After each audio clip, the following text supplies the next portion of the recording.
I'll now invite Sagar Tiwari to come and make his presentation. He's just submitted recently his doctoral thesis at the Center for Historical Studies in JNU, and we're migrating to the other side of central India now, to Bastar, and Sagar's going to be presenting on the opening up of a tribal landscape, natural resources, communications and markets in Bastar state, but in 1900 to 94, yeah, over that long historical period. Gentlemen, so this was a chapter in my thesis which I had to drop because it didn't fit in with the paradigm of my thesis, because my thesis is more on the debates on scheduling of areas. So at the suggestion of my supervisor, I had to, after spending 4 months at this chapter, drop it. But I'm glad that thanks to School of Human Ecology and Buddhaditya, I'm getting to share my ideas with this audience. So the title of this presentation is Opening Up of a Tribal Landscape. It's still not coming. Okay.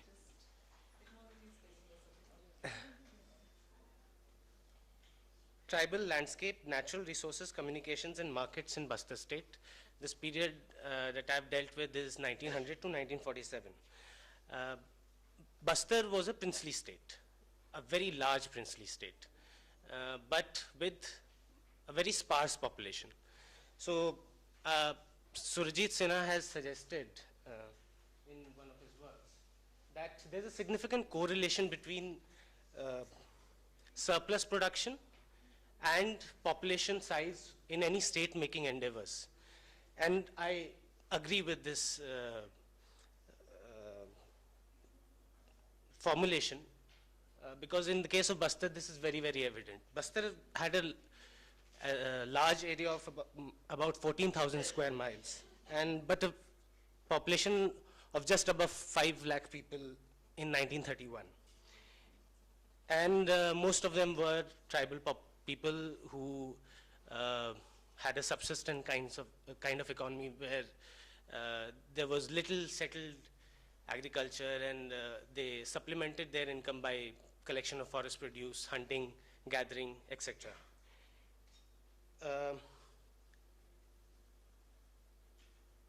This is the map of Bastar, and there are only 2 tehsils, the Kondagaon and Jagdalpur, one you can see on the right hand side, which have a certain preponderance of settled cultivation. Rest, the other areas are densely forested, or at least they were in this time period of the first half of the 20th century.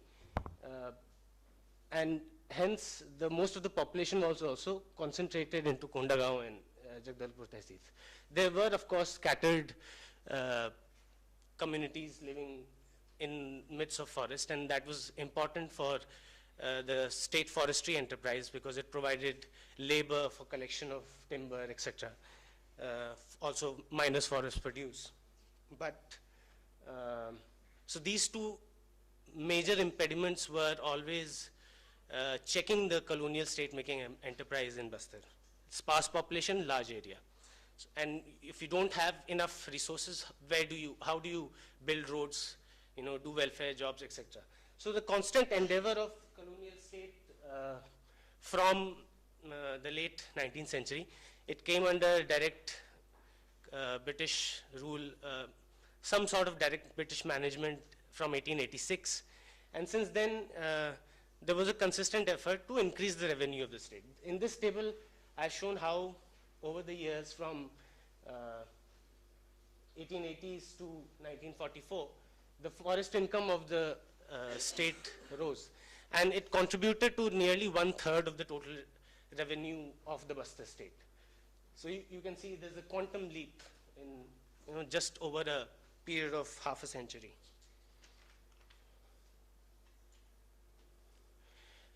Colonial state-making ambitions received a severe jolt through the Bhumkal of 1910.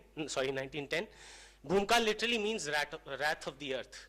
And in this rebellion, the Bastar forest dwellers rose up, and as you can see in the last line, the colonial official who was sent to control or suppress this rebellion, said that in short, it was a movement of Bastar state for Bastar forest dwellers. So Bastar forest dwellers were against reservation of areas, educational reforms, and the magnitude of this rebellion, it created major checks on rapid state building exercise in Bastar state. Post-Bastar 1910 rebellion, there was also a rethink on part of the colonial authorities in which they deliberately went for a rehabilitation policy in which people were compensated or given another land if they are displaced from their own settlements, which we can guess was far ahead of its time. Here is a letter dating from 1912 by the Diwan of Bastar. But this constant desire to open up this territory so that it could be linked up with wider markets and its resources could be put to the service of empire was constantly there since the mid-19th century. And one of the main desires to open up or manifestation of that desire was this constant demand for a railways. That unless railways come to this area, the untapped resources which are locked up cannot be opened up. So here you can see in the last line, this is dating to 1938, but the administrator is saying that with all this, Bastar remains very much of an island. Indeed, if it were an island, it would be better off for ships could at least reach its borders. Interestingly, Tatars also had a presence in this Bastar story, and my evidence suggests that the Chitrakoot Falls in Bastar state were supposed to power the first factory of the Tatars, which was ultimately shifted to Jamshedpur, but it was initially planned at a place called Dondi Lohara. It's in Chhattisgarh, and by that time, Korea coal reserves were still not had still not been discovered, and because of certain reasons, it was shifted to Jamshedpur. Tatars nonetheless were given a prospecting license to Bastar iron ore, and which was in operation from 1923 to 1933. During this period, they paid an annual small fee to the Bastar state that in case the railways come to skirt through the territories of Bastar state, then they will be opening up the reserves for which they are paying the prospecting fee. In midst of all this, there were, of course, political changes. In 1921, the Maharaja Rudra Pratap Dev, he died. And after that, there was a long spell of minority administration, during which basically it was the colonial officials who commanded most of the decision-making powers in the state. Bastar iron ore, however, also had another major obstacle to overcome, and that was the unavailability of cheap power. So there was no coking coal in the state as well as in surrounding areas, and the only way it could be tapped to make iron or steel was through cheap hydroelectric power. And right from the early 20th century, there was this constant endeavor to tap the Chitrakoot waterfalls, which it could never happen. This is a quote from Grigson, this is a quote from Tata Iron Steel Company, where you can see that it appears that communication will be the main factor on which will depend the fate of Bastar iron ore. Interestingly, the only railway line which skirts through Bastar in this day and age was constructed by the Japanese in 1960s, which was used to ply the Bastar iron ore to Vishakhapatnam port, and from there it was sent to Japan. It still continues. However, the theme of railways has been appearing in my archives since 1905, and I just want to show two contrasting reports of possibilities of railways in Bastar state, which date back to 1907. Mr. J.H. Harriet, he was pro bringing the railways to Bastar. And in his report, he's making a forceful argument as how these areas could be opened up, the resources are locked up, they are very, potentially very rich grain areas because most of it is forests, and they could be turned into settled cultivated tracts. While Mr. Frank Sly, he thought otherwise and said that with such a small population, Bastar cannot support a railways.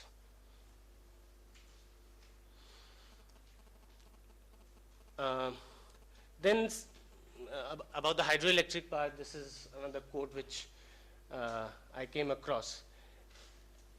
And here the interesting thing to see is that the force could generate enough power to work electric railways from Chitalkot and then to Nagpur on one side and Chakradharpur on the other. So the amount of electricity which the force could potentially generate was assessed in terms of reach of the railways that such electricity could power.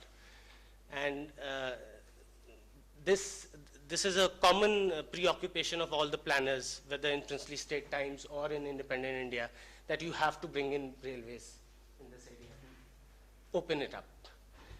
But the major push to opening up process came with the coming of Wilfred Vernon Gregson, who was an anthropologist administrator par excellence. He wrote the famous report on Central Provinces and Berar aboriginal condition, also wrote a tract on Maria Gonds of Bastar. And he, though despite the fact of his image that he was one who was constantly pro-Adivasi and pro their concern, which was undoubtedly true, but he was at the same time an official of the colonial state. And as in that capacity, he was also pushing on very contradictory lines, which would open up the track, which would bring in new influences, which would increase monetization in the economy, etc., etc. Another aspect which I've dealt with in this paper is this resistance to Begar.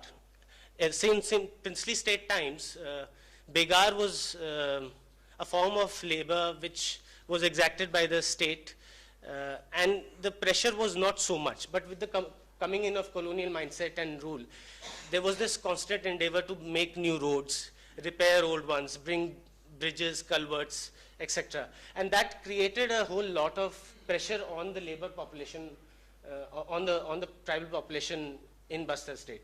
So one of the first responses to enforced kind of Begar and too much of it was flight. So in this quote you can see that this is something which Gregson himself had to deal with, and he was slowly evolving a policy in which the system would turn from Begar to wage labor.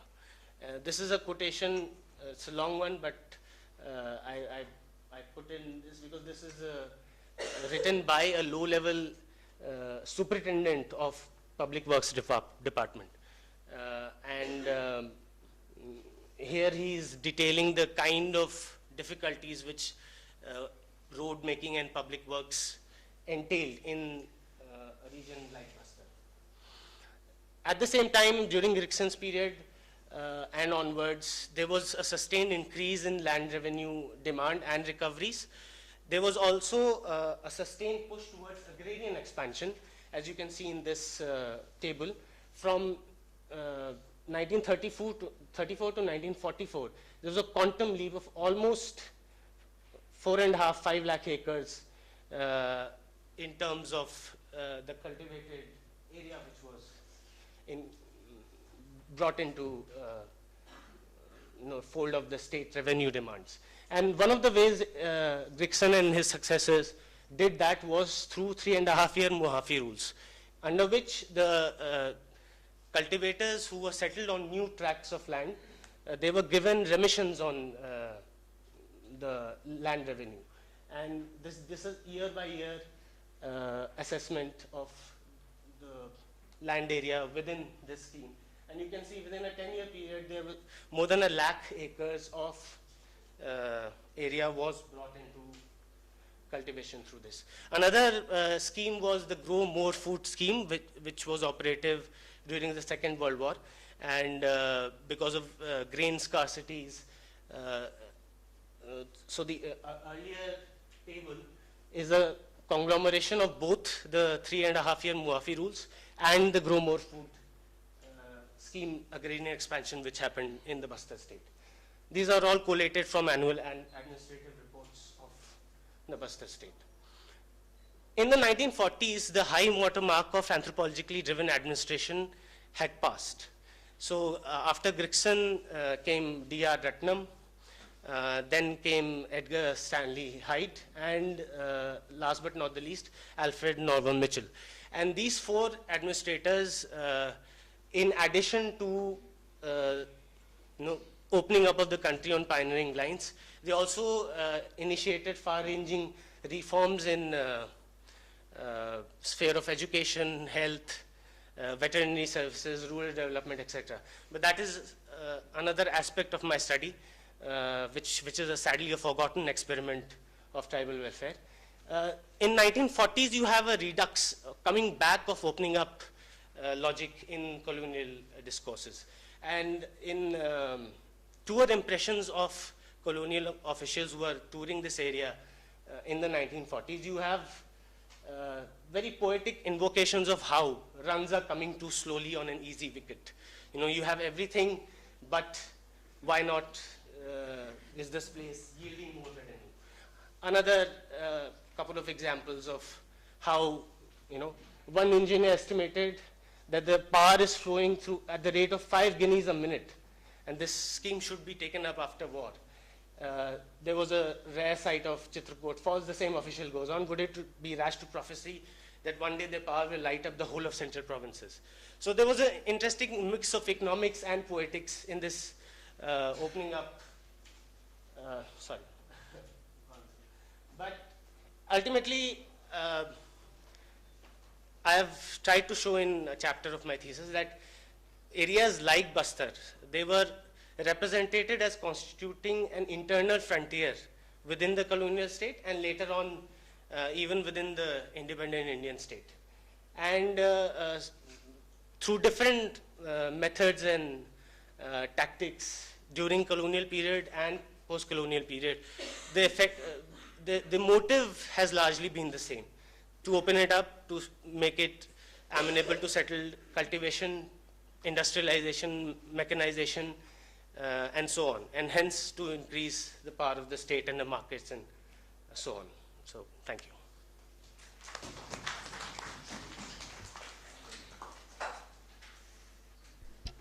Thank you so much, Sagar. Something that links directly to marginal ecologies, internal frontiers, state concerns. Wonderful presentation. And we have time for questions. So I can justify my role as moderator a little bit.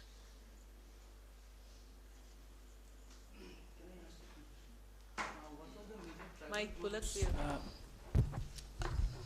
that were present at that time? There are several. Bastar is a panoply of tribal groups. You have more than 24 maybe.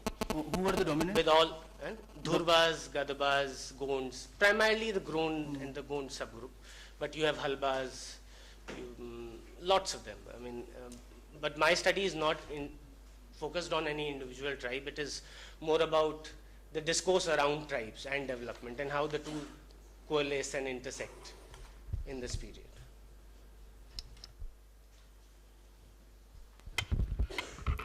Thanks for the presentation, Sagar. Just a question on, you said you talked a lot about how there was this idea of opening up around railways, right?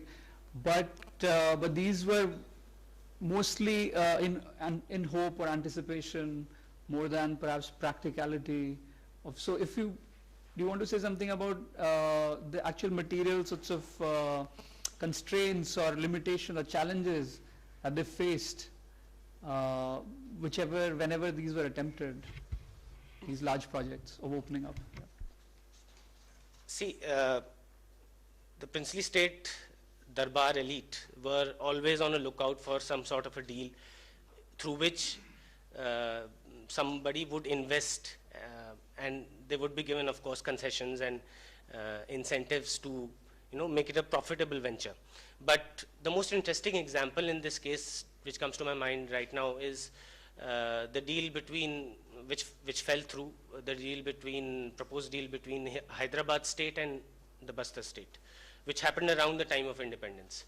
And as soon as Sardar Patel got a whiff of it, he set himself in action. And there's he's there on record saying that this was the deal through which he realized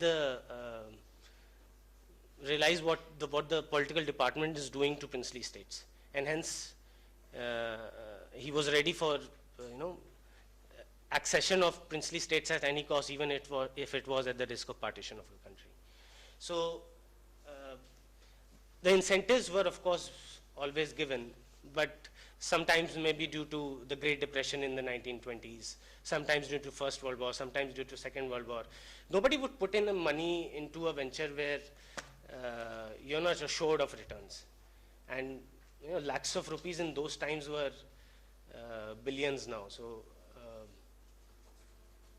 those calculations made a difference.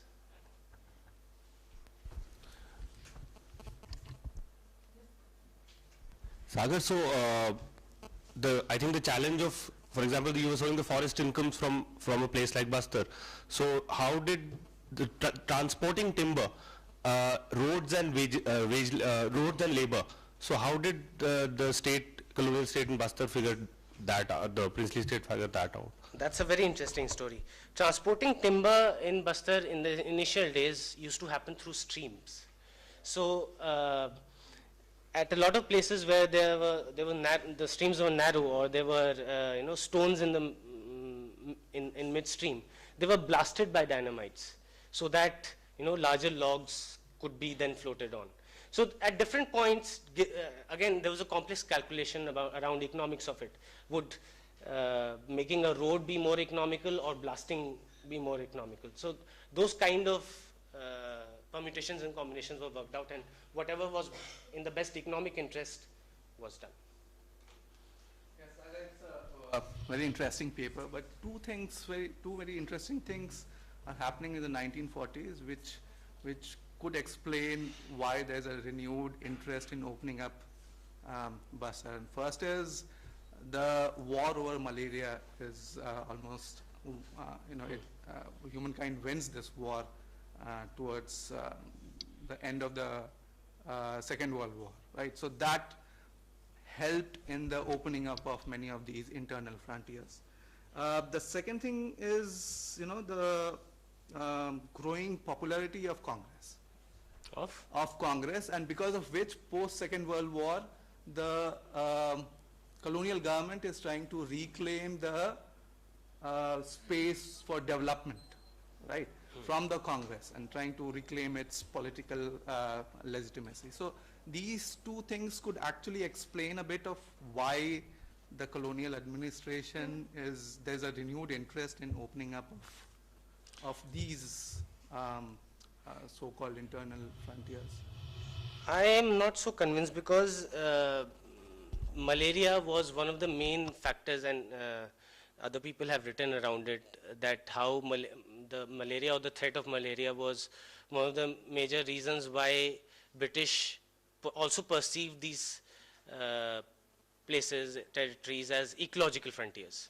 So David Arnold has a study on ecological frontiers, and how malaria contributed to it.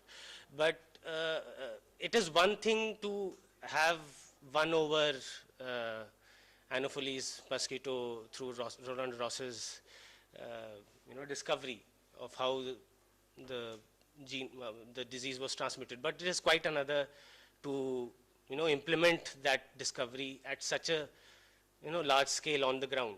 How much can you control the spread of mosquitoes in swampy places, in places where water holds on for months at end. And secondly, about the Congress makes a presence in this area only in mid-1940s. And I have ample evidence of it. I've written about it in another chapter of my thesis. And interestingly also, because of less influence of Congress in areas like Bastar, in areas like other Odisha states, there was colonial state also tried to unify these territories into some sort of a federation.